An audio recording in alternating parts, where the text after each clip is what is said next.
Je vous donne ça.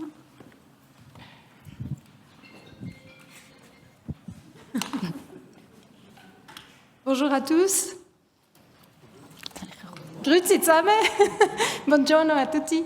Je vais parler en français. Je suis très heureuse d'être parmi vous aujourd'hui et puis de contribuer à cet exercice de démocratie. Cette assemblée citoyenne a décidé de parler de l'augmentation des coûts de la santé. Et avant de se plonger dans le sujet, je vais partager avec vous quelques réflexions et quelques perspectives sur notre système de santé en Suisse. Avant de démarrer, j'aimerais que vous preniez quelques secondes pour réfléchir à qu'est-ce qui fait que vous êtes en bonne santé ou qu'est-ce qui fait votre santé, selon vous. Qu'est-ce qui explique votre état de santé, en espérant qu'il soit évidemment bon. D'après vous, qu'est-ce qui explique ça? Réfléchissez juste quelques secondes. 2, 3 idées qui viennent tout de suite en tête. Alors, je vous demande juste, vous levez juste la main, si vous êtes d'accord, qui a pensé à comment je mange, est-ce que je fais de l'activité physique, est-ce que je fume, est-ce que je bois, est-ce que je rigole dans la vie, est-ce que j'ai un bon sommeil? Qui a pensé à ce genre de choses? Ok, beaucoup. Qui a pensé à « je vis dans un beau pays où je peux aller facilement dans la nature, l'air est respirable et agréable à respirer, j'ai de l'eau de bonne qualité », enfin, tous ces éléments-là. Qui a pensé à ça? Dans quel environnement on vit? Un peu moins, mais aussi pas mal de gens. Et qui a pensé à d'où vous venez, vos parents, vos gènes, votre capital du corps humain à la base? Qui a pensé à ça, donc les gènes que vous avez? Un peu moins aussi. Merci. Et dernière question, qui a pensé à ma santé est bonne parce que j'ai un bon médecin généraliste, parce que j'habite pas très loin d'un hôpital, ou parce que je bénéficie des soins à domicile, par exemple? Qui a pensé à ça? Alors, vraiment une personne. Ok. Merci beaucoup. Eh bien, ça représente exactement ce qu'on appelle la santé. Donc, on le sait tous, mais on oublie souvent, et dans le discours politique et dans le discours médiatique, on entend souvent le raccourci. En Suisse, on a une très bonne espérance de vie parce qu'on a un très bon système de santé. Vous avez tous déjà entendu ça. On associe notre bonne santé de la population et l'espérance de vie élevée qu'on bénéficie en Suisse avec le fait qu'on a beaucoup de soins, des médecins, des hôpitaux performants, etc. En réalité, vous voyez derrière moi, ce qui fait la santé, c'est exactement ce que vous avez dit, c'est nos comportements individuels, je vais pas revenir dessus, c'est aussi l'environnement dans lequel on vit, l'environnement aussi au niveau du travail, nos relations sociales ou la qualité de nos relations sociales. Évidemment, la génétique, on n'est pas tous égaux face à la maladie dès notre naissance. Et vous voyez le petit chapeau en haut, pour 10%, c'est l'accès aux soins. Évidemment, quand on est malade, l'accès aux soins devient important pour sa santé parce que ça nous permet de réparer notre santé. Mais c'est vraiment une petite partie de ce qui explique la santé. Et alors, quand on regarde qu'est-ce qu'on dépense, on en vient quand même un petit peu au coût déjà, eh bien, complètement l'inverse. On investit massivement dans la réparation de la santé et beaucoup moins dans nos politiques publiques sur le maintien, la promotion et si j'ose dire, la production de santé. Et en Suisse, on est particulièrement fort pour ça, puisqu'on dépense beaucoup, beaucoup d'argent pour notre système de soins. Donc, je pense qu'il ne faut jamais oublier cet élément-là, que la santé de la population n'est pas d'abord due à notre système de soins. Et si vous pensez à la votation qu'on va avoir dimanche prochain, vous avez un objet sur les autoroutes, comme vous le savez certainement. Il y a un autre objet sur le financement du système de soins, enfin le financement uniforme des soins qu'on appelle. Posez-vous la question, laquelle de ces votations aura le plus d'impact sur la santé de la population? Et c'est intéressant parce que ce n'est pas du tout ce qu'on entend comme discours. On pense que la votation sur la santé, c'est celle-là qui aura de l'impact. très probablement que la votation sur les autoroutes aura plus d'impact d'une manière ou d'une autre sur la santé de la population. Donc on l'oublie beaucoup. Ça, c'est mon premier message. Alors, qu'est-ce que c'est le système de santé en Suisse ? J'ai l'occasion de poser cette question des fois à des jeunes étudiants d'une vingtaine d'années, et je leur demande de le dessiner. Dessinez-moi le système de santé. Et c'est impressionnant comme ils font à peu près tous le même dessin. En général, j'imagine que vous pourriez peut-être faire le même aussi. On commence par dessiner quelque chose qui ressemble à un hôpital. Ensuite, on dit, OK, il y a les médecins, il y a les pharmaciens, il y a les soins à domicile, il y a des établissements médico-sociaux, il y a les ambulances, il y a la pharmacie, enfin l'industrie pharmaceutique, il y a les assureurs, il y a l'État. Voilà, et on représente tout ça. Un certain nombre d'étudiants disent tout à coup, il y a le patient. Alors en général, ils le mettent quelque part au centre. Et après, il y en a beaucoup, ceux qui y pensent sont un peu embêtés pour représenter la prévention. Ils ne savent pas très bien comment le mettre dans le dessin.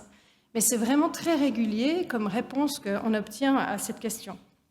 Alors si on regarde, ça ce que je vous montre ici, c'est la statistique de l'Office fédéral de la statistique, donc sur les coûts du système de santé.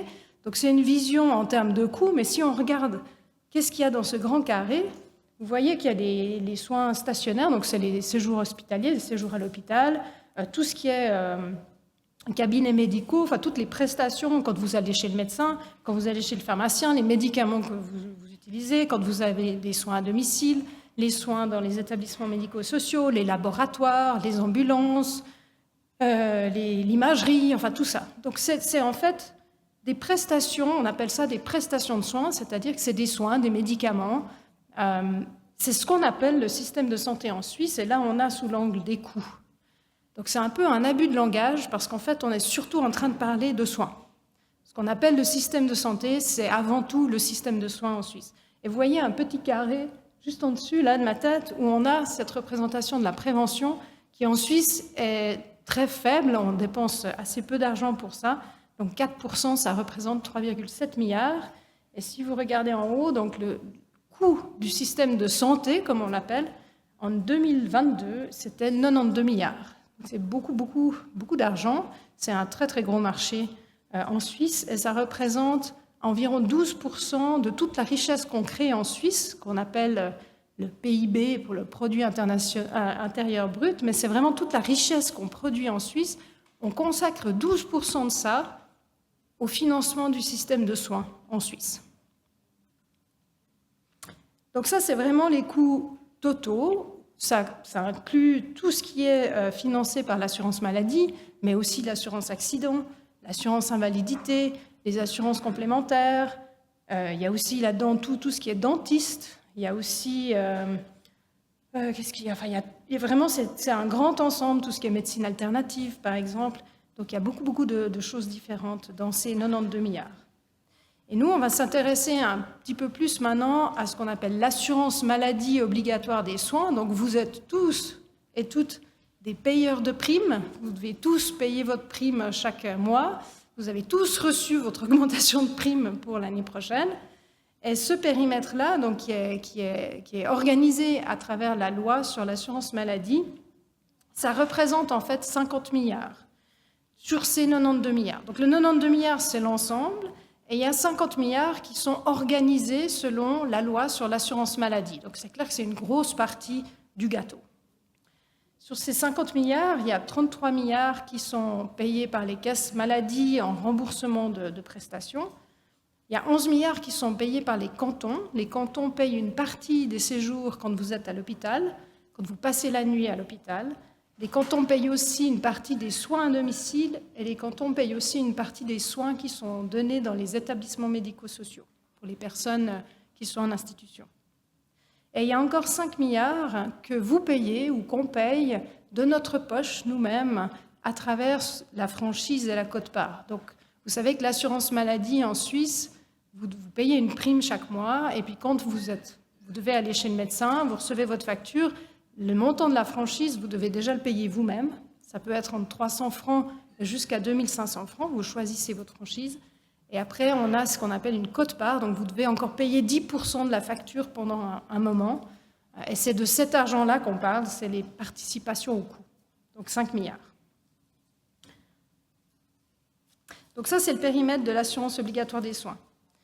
Et ce qui est très particulier à la Suisse, on est probablement le seul pays développé à avoir cette particularité, c'est que quand vous voyez ça, les 33 milliards qui sont payés par la caisse maladie, les 5 milliards que vous payez vous-même à travers la franchise et la quote-part, ces 38 milliards, ils sont payés indépendamment de votre revenu. C'est-à-dire que vous soyez très riche ou plutôt pauvre, vous allez payer votre prime d'assurance maladie, ce sera la même, et vous allez devoir payer cette participation au coût. Et 11 milliards des cantons, eux, sont payés à travers les impôts. Donc les personnes qui sont plus riches payent relativement plus ou proportionnellement plus que les personnes moins riches. Dans beaucoup de pays, soit le tout est payé par les impôts, soit une grosse majorité est payée par un mécanisme du type impôt. Et en Suisse, on a beaucoup, donc 75% du financement de l'assurance, des prestations de l'assurance maladie sont payées à travers les primes et les participations au coût sans tenir compte de la capacité économique des gens, sans tenir compte de leurs revenus. Alors, la loi sur l'assurance maladie, elle avait deux objectifs principaux en 1996, donc il a quand même fallu près d'un siècle pour mettre en place cette assurance maladie en Suisse, et elle est entrée en vigueur en 1996. Il y avait deux objectifs, la solidarité. Alors, cet objectif de solidarité, il était triple. On voulait une solidarité entre les jeunes et les personnes âgées, entre les bien portants, donc ceux qui sont en bonne santé, et les gens qui sont plus malades, et aussi entre les personnes plus riches et les personnes plus pauvres. Donc la première règle qui a été introduite, c'est qu'elle est obligatoire. Si vous êtes en très bonne santé, que vous n'allez jamais chez le médecin, vous êtes quand même obligé de vous assurer. Et donc vous êtes quand même obligé de participer à la solidarité et à payer une prime qui va servir pour payer les soins des personnes qui sont en moins bonne santé que vous. Ça, c'est la première chose. Le deuxième élément qui consolide ou qui font cette solidarité, c'est que quel que soit votre âge, une fois que vous avez plus de 25 ans, quel que soit votre âge, vous payez la même prime. Si vous avez 80 ans et que vous consommez beaucoup de soins, vous payez la même prime que quelqu'un de 30 ans qui ne consomme pas de soins, et inversement. Une personne de 40 ans qui est très malade payera la même prime qu'une personne de 90 ans en pleine santé. Donc c'est cette solidarité qui joue, et puis au niveau de la solidarité entre riches et pauvres, au début, dans l'introduction de l'ALAMAL, il a tout de suite été prévu d'introduire ce qu'on appelle le subside à l'assurance maladie ou la réduction individuelle de primes, c'est-à-dire que si vous n'avez pas assez de revenus pour payer votre prime d'assurance, vous pouvez vous adresser à l'État, à votre canton, qui va éventuellement vous aider à payer vos primes d'assurance. Et donc, les personnes les plus pauvres ont une aide étatique pour payer leurs primes d'assurance. Donc, ça permettait de rétablir un peu cette solidarité entre les plus riches et les plus pauvres. Alors évidemment, avec l'augmentation extrêmement forte des primes qu'on a connues depuis 1996, cette solidarité entre riches et pauvres, elle est aujourd'hui mise à mal. Aujourd'hui, une personne multimillionnaire paye relativement très peu de son revenu pour contribuer au système de soins par rapport à une personne qui gagne de façon assez modeste sa vie et qui doit contribuer beaucoup en termes de son revenu pour financer le système de soins. Et ça, c'est une particularité très spécifique à la Suisse. Et alors, le deuxième objectif, la maîtrise des coûts, je ne vais pas passer beaucoup de temps parce que je pense qu'on est tous d'accord dans cette salle pour dire que ce n'était pas un grand succès. Mais ça, la question des coûts, vous allez y revenir et vous allez travailler sur ça cette fin de week-end et puis encore après.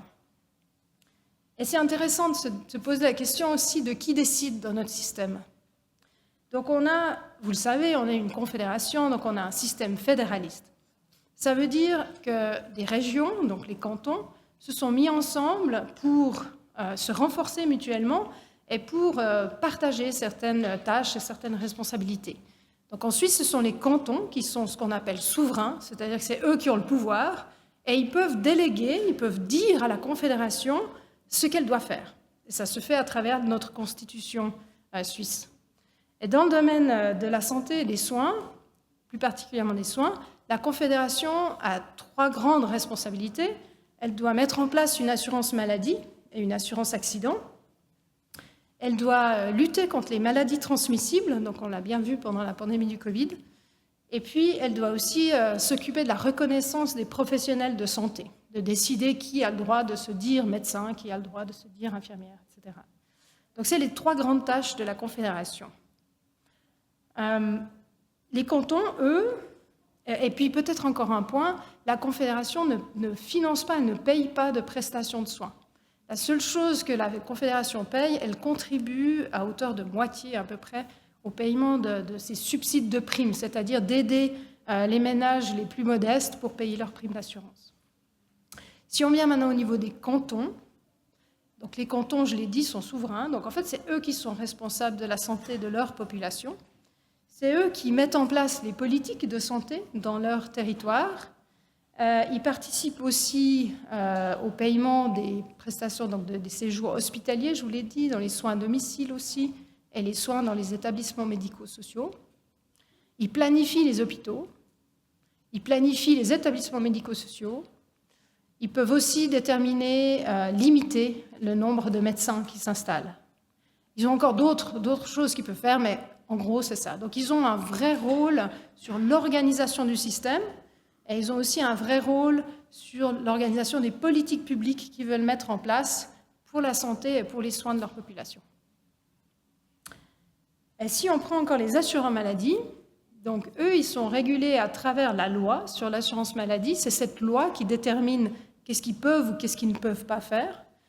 Les assureurs maladie, ils n'ont aucune responsabilité en termes d'organisation du système de soins aujourd'hui. Ce qu'ils font principalement, c'est donner ou offrir une assurance maladie qui est déterminée complètement par la loi et par la Confédération, ce qu'on appelle le catalogue de prestations. Ils vont négocier des tarifs avec les hôpitaux, avec les médecins, avec les pharmaciens.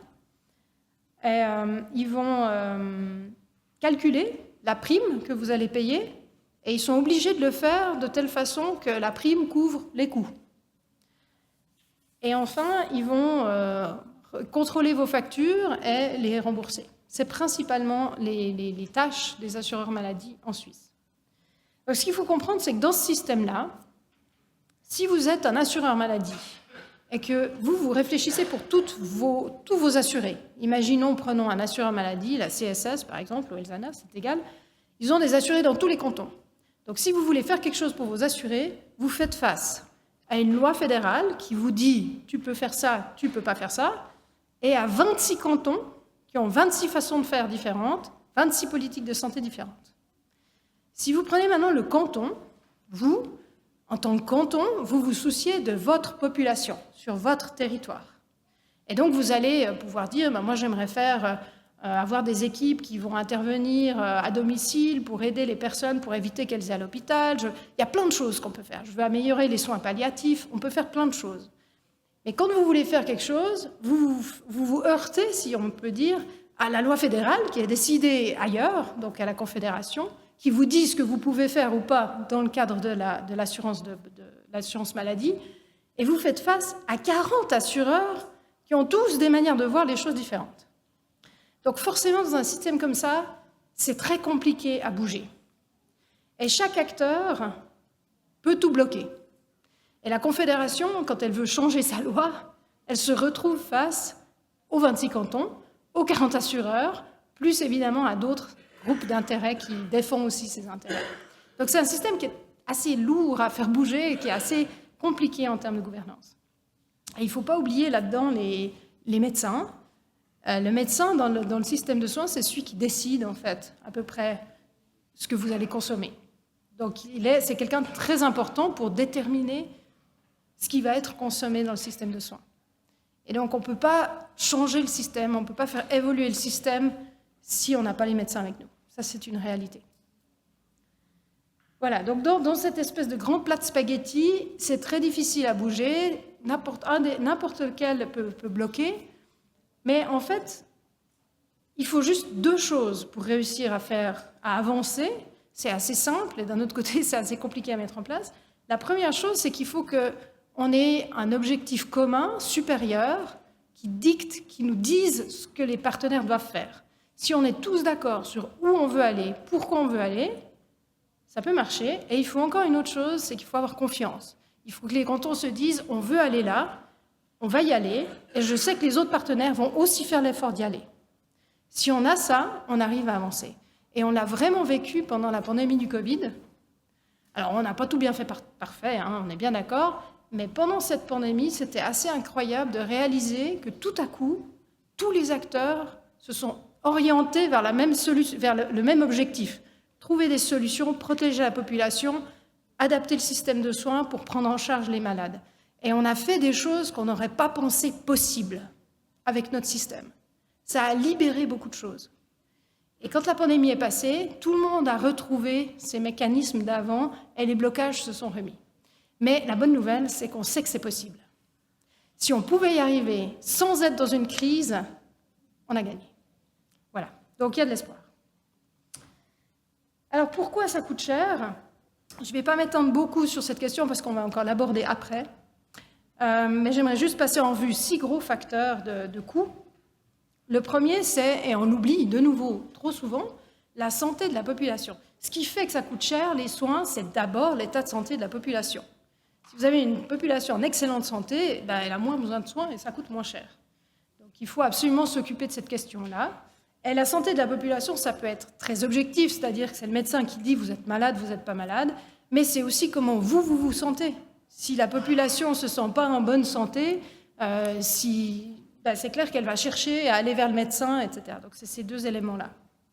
Et ce qui est aussi très important de toujours se souvenir quand on parle des coûts des soins, c'est que souvent on réfléchit, on se dit en Suisse, on dépense 4 200 francs par citoyen par année pour les soins, pour le système d'assurance maladie.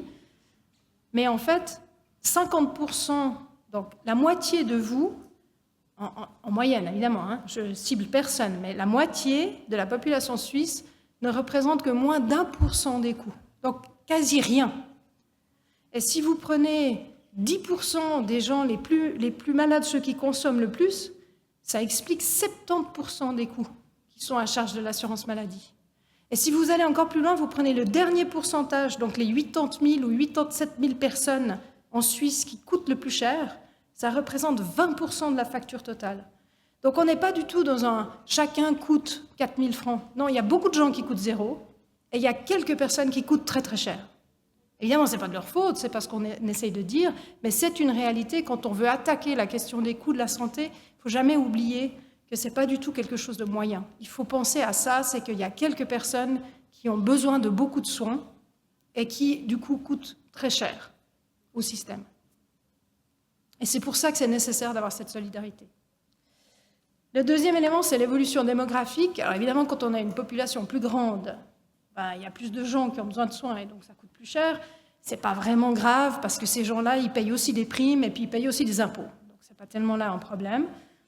Il y a ce qu'on appelle le vieillissement démographique. Vous avez certainement déjà entendu parler. Et ce qui se passe dans ces années maintenant et dans les 20 années qui vont venir, c'est un phénomène qui va être assez unique. C'est-à-dire que, comme vous savez, après la Deuxième Guerre mondiale, il y a eu ce qu'on appelle le baby boom, donc il y a eu tout à coup plus de bébés qui sont nés. Et ces bébés, aujourd'hui, ils ont 80 ans. Ils arrivent dans un âge où ils ont plus de risques d'avoir des besoins de soins. Et donc c'est une population relativement nombreuse qui arrive à un âge un peu critique en termes de besoins de soins. Et donc ça risque de mettre un peu en difficulté notre système et aussi les coûts parce qu'il va falloir répondre à ces besoins.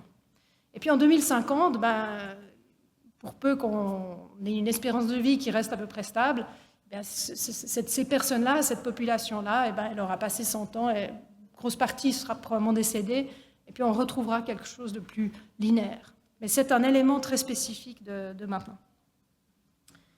Le développement de la médecine, ça c'est probablement, avec la santé de la population, la cause la plus importante de l'explication de l'augmentation des coûts des soins. On a fait des développements absolument phénoménaux dans la médecine depuis un siècle, mais particulièrement depuis l'après-guerre. Et on a fait des choses incroyables. Je veux dire, ça a clairement aussi contribué à l'espérance de vie en Suisse qui a augmenté, mais ça s'essouffle. Depuis 30 ans, mais depuis au moins 20 ans, on voit qu'il y a beaucoup de choses qui se développent, il y a beaucoup d'innovations, de nouvelles technologies. Il y en a de plus en plus, mais la plus-value, ce que ça amène vraiment, eh ben ça, c'est un peu moins bon. On estime aujourd'hui que 50% des nouveaux médicaments qui sont mis sur le marché n'amènent rien de plus aux patients. Par contre, souvent, ils coûtent plus cher. Donc ça, c'est une réalité aujourd'hui. On a une tendance aussi à soutenir cette innovation, à penser aussi qu'elle va amener des choses, et ce n'est pas toujours vrai. Mais des fois, c'est vrai. Il faut aussi le garder. Les règles et les incitatifs, donc évidemment, dans notre système, on a des choses qui poussent à des mauvais comportements. Ce sera toujours vrai. Ce qui est important, c'est d'en avoir conscience et puis d'éviter que ce soit trop important. On peut citer, par exemple, le paiement à l'acte. Donc, quand vous allez chez le médecin, si vous allez chez un spécialiste, dès qu'il fait un acte particulier, il va pouvoir le facturer. S'il en fait plus, il peut facturer plus. Donc, évidemment, il y a une certaine incitation, une certaine tendance qui peut arriver que le médecin aura tendance à faire plus d'actes. C'est assez naturel. En tout cas, c'est un risque. Et ça, il faut en prendre compte. Il y a aussi le fait que si vous êtes assuré et que vous avez dépassé votre franchise, que vous ne payez plus rien, vous aurez peut-être tendance à aller plus facilement chez le médecin que si vous devez payer la consultation. C'est aussi un incitatif. Ça peut arriver, c'est un risque, il faut en tenir compte. Voilà. Ça fait partie du système. Mais c'est des choses qui expliquent aussi certains gaspillages, par exemple, des examens à double ou des choses comme ça. L'offre de soins, évidemment, on voit aussi en Suisse, dans les cantons qui ont un hôpital universitaire, les cantons qui sont mieux, qui ont plus de médecins, notamment de médecins spécialistes, les coûts sont plus élevés. Donc plus vous avez une densité médicale, donc plus vous avez de médecins, plus ça coûte cher. Maintenant, c'est difficile de dire, est-ce que c'est parce que ça répond en fait aux besoins de la population, les gens ont besoin d'aller chez le médecin, ou est-ce que ça provoque en fait des consultations qui sont inutiles? Donc est-ce qu'on est dans une situation de rationnement si on n'a pas assez de lits d'hôpitaux et pas assez de médecins, ou est-ce qu'on serait dans une situation de gaspillage ou de surmédicalisation? C'est quelque chose qui est très difficile à juger, c'est très difficile de faire de la planification dans le système de soins, et probablement qu'il faudrait plus réfléchir à la valeur qu'on produit. Quand on fait des consultations, quand on a des séjours hospitaliers, quelle valeur on produit pour la population? Qu'est-ce que ça amène à la population? Qu'est-ce que ça amène en termes de réparation de santé, en termes de qualité de vie? C'est des choses qui sont très difficiles à mesurer. Et le dernier élément, c'est les attentes de la société, et ça, il n'est pas des moindres. C'est toute l'évolution de notre relation à la souffrance, à la mort. La mort est devenue un tabou en médecine, c'est un échec. Un patient qui meurt, c'est considéré encore beaucoup de fois comme un échec. C'est aussi notre aversion au risque. Aujourd'hui, on est dans une société où on accepte moins le risque, que ce soit du côté du patient ou que ce soit du côté du médecin. Et ça pousse à ce qu'on appelle la médecine défensive, c'est-à-dire que parfois, on peut avoir un médecin qui va encore faire cet examen pour être sûr, au cas où, pour pas que le patient puisse dire moi je prends mon avocat, vous auriez dû faire ça. Et ça, dans le terrain, c'est malheureusement une réalité. Et il y a encore les modes de consommation, ça, je pense qu'on en est tous conscients, d'une évolution phénoménale de la manière dont on consomme en tant que consommateur, en tant que personne, mais aussi en tant que patient. On veut, en gros, tout de suite. Donc, autant avant, on attendait un jour, 2 jours, et après, on allait chez le médecin. De plus en plus, on a tendance à vouloir une réponse rapidement, et on a beaucoup plus d'utilisation des services d'urgence aujourd'hui qu'il y a 30 ou 40 ans. Et ça, c'est aussi une réalité, et ça a aussi des impacts en termes de coût du système de soins. C'était les éléments comme ça un peu globaux que je voulais discuter, et après, vous allez aller beaucoup plus en profondeur dans les thématiques et vous allez pouvoir décortiquer tout ça et réfléchir sur quoi vous voulez travailler. En tout cas, je tiens à vous remercier tous de participer à cette Assemblée citoyenne. C'est un bel exercice et c'est bien de savoir qu'il y a des citoyens qui sont prêts à donner un peu de temps pour ça. Merci beaucoup.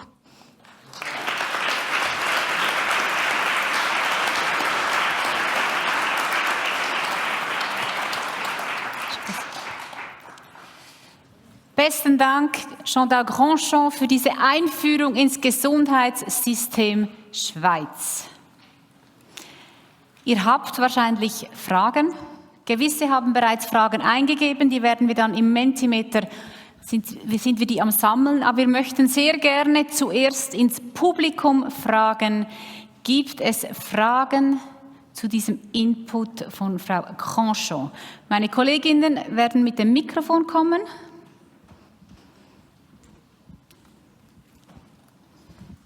Grazie. Parlo in italiano. Lei ha detto una cosa molto convincente quando ha detto che la franchigia frena, cioè fino a che non è superata, frena una richiesta eccessiva di cure o comunque magari non prettamente necessaria. Siccome a me sembrava invece il lavoro sulla franchigia una delle innovazioni che avrei voluto proporre, volevo chiederle se non pensa che già la percentuale che comunque viene lasciata, cioè ammesso anche che io non abbia franchigia o comunque fino a tot spese, diciamo, non so, 1.000 euro, la necessità di pagare il 10% sulla prestazione. Non pensa che lasciando questo 10% comunque con una curva più ampia possa essere ugualmente un disincentivo a utilizzare cure anche non necessarie? Merci pour votre question.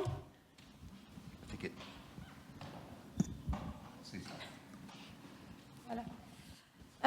Oui, alors, j'ai envie de vous répondre, en théorie, c'est juste.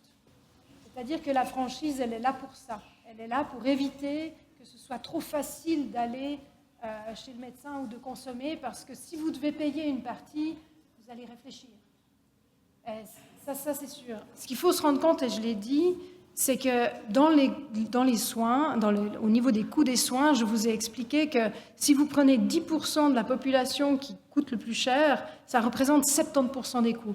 Et donc, il faut se rendre compte que cette réflexion, elle est tout à fait juste pour moi, par exemple, qui suis en bonne santé, et si je ne dois rien payer, je vais peut-être plus facilement aller chez le médecin que si je dois payer quelque chose.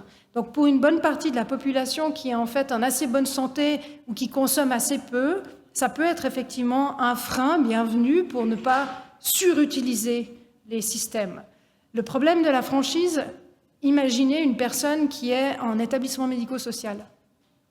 Le 3 janvier, elle sait que de toute manière, sa franchise, sa quote-part, tout est payé.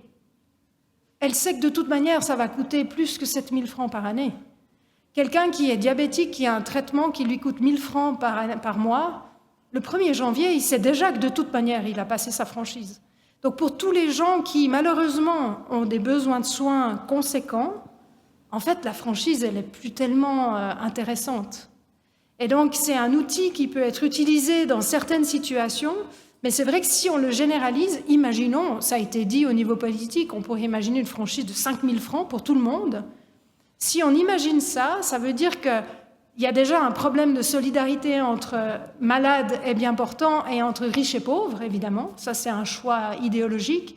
Mais l'autre chose, c'est que les gens qui, de toute manière, dépensent 10 000 francs, ça ne changera rien. Ça ne changera pas du tout leur consommation de soins, parce que de toute manière, ils vont dépenser les 10 000 francs qu'ils ont besoin. Donc, il faut réfléchir à ces éléments-là. Mais c'est un peu le problème, c'est jamais blanc ou noir. Voilà. J'ai répondu à votre question? Sehr schön, besten Dank. Wir haben dann später auch die Möglichkeit, Frau Grandchamp wird auch später noch bei den Marktständen da sein. Das heißt, wenn Sie noch eine vertiefte Diskussion zu den Franchisen mit ihr führen möchten, ist sie dann sehr gerne bereit. Gibt es weitere Fragen aus dem Publikum? Also ich habe nur eine Verständnisfrage. Bei der dreifachen Solidarität, haben Sie ja gesagt, da ist die Solidarität zwischen Arm und Reich. Ist das nur bezogen auf Franchise oder auch auf die Prämien? Weil es ist ja keine Solidarität, wenn Arm und Reich dieselbe Prämie bezahlen. Alors, la solidarité entre riches et pauvres, c'est vrai que c'était une volonté quand on a introduit l'assurance maladie en 1996, mais à l'époque, le niveau des primes était beaucoup plus bas. Ça a beaucoup évolué depuis. Donc, il y a la question de la franchise, évidemment. Si vous mettez une franchise très élevée, c'est plutôt aussi la solidarité entre ceux qui sont malades et ceux qui ne sont pas malades. Parce que si vous êtes en bonne santé, que vous ayez une franchise de 0, de 100, de 1000, en fait, ça ne change rien, vous n'allez pas chez le médecin. Si vous êtes malade, évidemment, plus la franchise est élevée, plus vous allez devoir payer, et donc ça va péjorer ceux qui sont plus pauvres, forcément. Mais la solidarité entre riches et pauvres, elle était surtout au niveau du paiement des primes. Et aujourd'hui, c'est vraiment un problème en Suisse, je crois qu'on peut le dire de façon générale, indépendamment d'idéologie politique. Aujourd'hui, en Suisse, 75% de ces 38 milliards sont payés indépendamment du revenu. Et donc, c'est clair que vous êtes obligé de vous assurer. C'est quelque part comme un impôt, vous n'avez pas le choix. Vous êtes obligé de payer votre prime. Et donc, si vous êtes très pauvre, c'est l'État qui paye pour vous. Mais si vous êtes pas assez pauvre, mais pas très riche non plus, comme beaucoup de gens probablement ici, eh ben c'est lourd. C'est lourd. Et quand vous avez encore des jeunes, des enfants, voire des jeunes adultes aux études, ça coûte très très cher. Pour une famille de 4, ça peut coûter jusqu'à 1 500, 2 000 francs par mois. Donc il faut quand même, c'est des fois presque plus que le loyer. Il faut se rendre compte, ça c'est aujourd'hui. En 1996, on n'était pas dans cette situation. Et aujourd'hui, c'est quand même quelque chose qui pose des questions et qui pose problème dans notre société aujourd'hui. Et aujourd'hui, il faut savoir que plus de 25% des Suisses touchent de l'argent de l'État pour pouvoir payer leurs primes.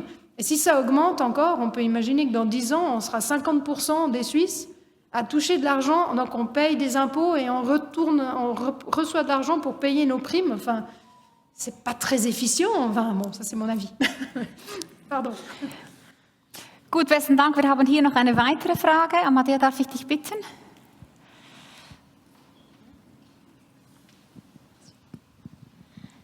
Parlo in italiano. Ha detto che durante la pandemia è successo qualcosa di molto particolare perché tutti gli attori hanno partecipato ad andare tutti nella stessa direzione. E dopo la pandemia Covid tutto è scomparso, è tornato questo sistema rigido. Cos'è successo? Dov'era il focus durante quel periodo in cui tutto ha funzionato e, se ho capito bene, c'è stata più flessibilità e gli attori andavano nella stessa direzione, e come mai questo focus è scomparso? Je vais vous répondre. Alors évidemment, c'est ma façon de voir les choses, ce n'est pas la vérité, hein, mais je l'ai vécu de très près parce que je travaillais au sein d'une direction de la santé dans un canton. Je pense simplement que tous les acteurs ont mis de côté leur propre intérêt et ils ont contribué à un intérêt commun pour les Suisses. Si on prend l'exemple de sociétés comme Morand, pour ceux qui connaissent en Valais, ils ont changé leur ligne de production. Plutôt que de produire de l'alcool à boire, ils ont produit du gel pour laver les mains à base d'alcool. On a des entreprises qui faisaient du textile, qui ont changé leur ligne de production pour faire des masques en tissu. Tout le monde a essayé de faire quelque chose. Il y a des gens qui se sont portés bénévoles pour s'occuper de leurs voisins. Il y a des médecins qui ne faisaient rien parce qu'il y a beaucoup de choses qui n'ont plus eu lieu. Hein. Des contrôles chez le cardiologue, il n'y a plus eu pendant quelques mois. Ces médecins-là sont allés travailler à l'hôpital, ou ont voulu le faire en tout cas. Donc il y a eu une grande solidarité. Tout le monde s'est mis ensemble pour participer à un effort commun et pas juste pour son propre intérêt. Je crois que c'est là qu'il y a vraiment eu quelque chose. Et il y a aussi une autre chose, c'est qu'on s'est permis des choses au niveau des lois, parce qu'on était sous un régime particulier. Vous savez qu'il y a eu la décision du Conseil fédéral de dire qu'on était dans une situation particulière d'urgence, et donc ça permet aussi certaines choses que d'habitude on ne peut pas faire ou moins faire. Et le dernier élément, ce serait plutôt au côté financier. Alors moi j'étais en charge des finances justement, et j'ai trouvé très intéressant de voir comme tout à coup, on ne s'occupait plus d'abord des coûts, mais en premier de savoir on va faire quoi. Et on le fait. Et après, on fait en sorte que ça coûte le moins cher possible. Et à la fin, quand on réfléchit à tout ce qui a été fait, c'était pas si cher que ça, en fait, pour la société. On s'est remis. Voilà. C'est peut-être les 3 éléments. Ah, pourquoi c'est plus possible? Simplement parce que tout le monde a retrouvé ses intérêts personnels. Gut, das war eine knappe Antwort auf diese zweite Frage. Gibt es weitere Fragen zum Gesundheitssystem Schweiz? Wir haben da noch eine und dann da. Merci. Une question, à l'exception de l'évolution démographique dont vous avez parlé, on n'a en soi aucun impact ou sur lequel on n'a pas de modification possible en ce moment. Sur les 5 facteurs qu'on voit face à nous, vous qui avez travaillé aussi et dans les soins et dans la finance, sur lesquels on a le plus rapidement, le plus grand impact financier possible à notre échelle? Alors, Très court, si possible. oui. Et je réalise qu'en fait, j'ai oublié un slide, donc je vais vous le mettre ici. Je pense que c'est le numéro 2. Voilà. Donc là où on peut avoir le plus vite un effet à court terme, c'est de changer le financement, de faire qu'on paye plus par les impôts et moins par les primes. Parce qu'aujourd'hui, c'est ça qui fait beaucoup de mal dans la population. C'est que ça coûte très cher pour certains, trop cher pour les personnes qui n'ont pas un haut revenu. Et ça, c'est pas très compliqué à changer, mais c'est difficile politiquement, bien sûr. Mais c'est vraiment faisable à court terme et ça donnerait une bouffée d'air à notre système. Et après, il faut aller attaquer les questions de fond. Quels médicaments on autorise, comment on planifie, et ça, c'est plus difficile. Donc, c'était les 3 messages que je voulais vous passer. Bon, c'est pas grave, vous les avez derrière. Voilà. Gut, besten Dank. Es gab da noch eine Frage. Lei ci ha spiegato che il 25% dei costi viene supportato dal gettito fiscale, quindi attraverso le imposte, però poi bisogna anche tenere conto delle riduzioni individuali dei premi assicurazione malattia, che alla fine vengono anche finanziati attraverso le imposte. Penso, la prima domanda, ho capito bene, questo 25% non comprende anche la parte pagata attraverso i sussidi. Quindi si riesce, o forse lei sa, a quanto ammonta l'effettivo finanziamento attraverso il gettito fiscale, perché sarà più del 25%. Oui, tout à fait, vous avez raison. Je remets là, voilà. Donc, 50 milliards à charge dans le périmètre des prestations qui sont dans l'assurance maladie.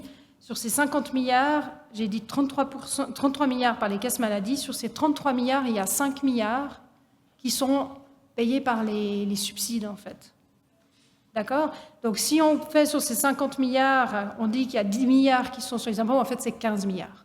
Donc, à la fin, on se retrouve, je n'ai pas en tête, mais au lieu de 25% ajusté, on doit être à 32%, quelque chose comme ça. Mais vous avez raison. Merci pour la question. Besten Dank. Wir hatten hier, glaube ich, noch eine Frage bei Ihnen.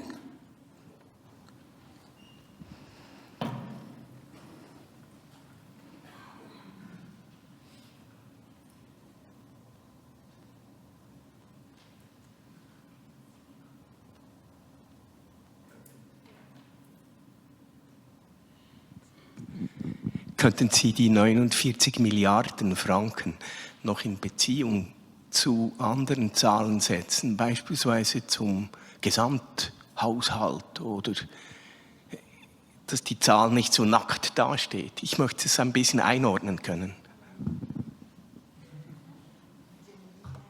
Je ne connais malheureusement pas le budget total de la Confédération, mais je peux vous donner celui du canton de Vaud, que je connais mieux. Le budget de l'État de Vaud, sauf erreur, c'est autour de 8 milliards, je dirais.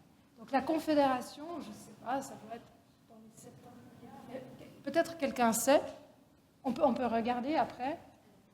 Et je n'ai pas de... Gut, wir werden das nachschauen und sonst noch nachliefern. Ist das in Ordnung?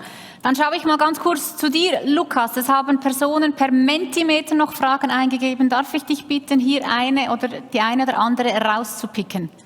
Ja, vielen Dank an alle, die ihre Fragen im Mentimeter gestellt haben.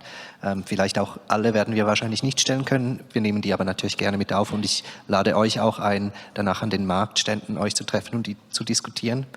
Zuerst eine, die sollte ich gerade selber beantworten, aber die war sehr gut, nämlich bekommt ihr diese Präsentationen, die ihr hier seht, auch noch zur Verfügung gestellt. Und ja, das werdet ihr im Nachgang, also seid euch gewiss, ihr habt dann diese Grundlagen auch für die späteren Diskussionen. Und dann ein Pick wiederum an die Referentin, und zwar zum Thema der Prävention, die auch hier abgebildet ist. Haben Sie einen Hinweis oder eine Meinung dazu, welche Präventionssysteme am stärksten gefördert werden könnten, um die Qualität der Gesundheit der Bevölkerung zu verbessern? Alors au niveau de la prévention, il faut déjà distinguer ce qu'on appelle la promotion de la santé, c'est tout ce qui contribue à la santé de la population, ça peut être de la mobilité douce, ça peut être une alimentation plus saine, ça peut être de favoriser l'activité physique, ça peut être beaucoup de choses, d'améliorer d'avoir un air moins pollué, etc. Et ce qu'on appelle plutôt la prévention, et plus en avant la prévention des maladies, c'est par exemple la vaccination ou le dépistage de certaines maladies, que ce soit dépistage du cancer, dépistage du diabète, etc. Donc c'est des choses différentes qu'on peut mettre en place. C'est vrai qu'en Suisse, on n'a pas une grande tradition de prévention. Et puis, donc, du côté prévention des maladies, on n'est pas très développé, on va dire, en Suisse par rapport à d'autres pays. Et puis du côté de la promotion, et on pourrait le faire, du côté de la promotion, là, c'est vraiment une vision. C'est ce que je vous disais sur la votation sur les autoroutes. Personne, je crois, en Suisse, parle de cette votation sous l'angle de l'impact sur la santé. Donc on a des silos comme ça en Suisse. Le département de la santé s'occupe de la santé et des soins. Le département de la mobilité s'occupe des mobilités. Le département de l'économie s'occupe de l'économie. Mais il y a peu de transversalité, comme ça, de vision un petit peu globale, de dire toutes ces politiques qu'on met en place sur l'école, sur les entreprises, comment elles contribuent au bien-être de la population et à sa santé, et à d'autres choses aussi. Voilà. Et au niveau de la prévention, peut-être, dans les pays qui nous entourent, qui sont plus avancés que nous sur la prévention des maladies, de détecter les maladies, on voit que c'est souvent des pays qui ont en fait une base de médecins généralistes ou d'infirmières de quartier qui est très développée. Donc c'est des systèmes qui misent beaucoup sur ce qu'on appelle la première ligne de soins, c'est-à-dire le médecin généraliste, plutôt que l'hôpital et le spécialiste. En Suisse, on a beaucoup d'hôpitaux, beaucoup de spécialistes par rapport au nombre de généralistes. Gut, besten Dank für diese Erläuterungen. Lukas, eine letzte Frage, bevor wir zum nächsten Input kommen. Die richtet sich nochmal an das Bewusstsein der Bevölkerung bezüglich dessen, was Gesundheit ist. Weiß man etwas mehr, welche Teile der Bevölkerung überhaupt bewusst ist, wie sich Gesundheit zusammensetzt, wie es eingangs erklärt worden ist, also über Genetik bis zu Umwelt- und Gesundheitssystem. Weiß man da ein bisschen ein Abbild über das Bewusstsein der Bevölkerung?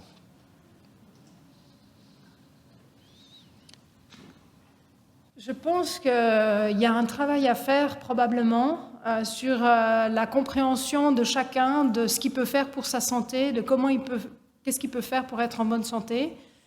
Je pense qu'en Suisse, on a, comme dans tous les pays, des inégalités assez fortes. C'est-à-dire que les populations qui sont allées à l'école, qui ont fait des études, qui ont bénéficié d'une plus haute éducation, sont en général plus conscientes de ce qu'il faut faire pour leur santé, et en moyenne, elles sont aussi en meilleure santé.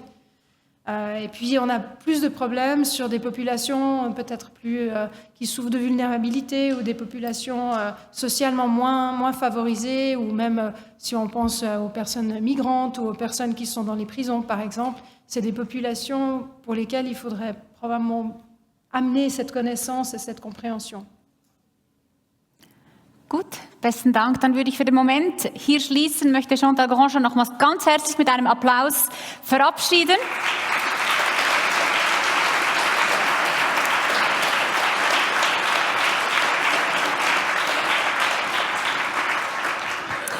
Und wie gesagt, sie bleibt uns noch ein bisschen erhalten und wird dann auch bei den Marktständen vor Ort sein und noch weitere Fragen beantworten.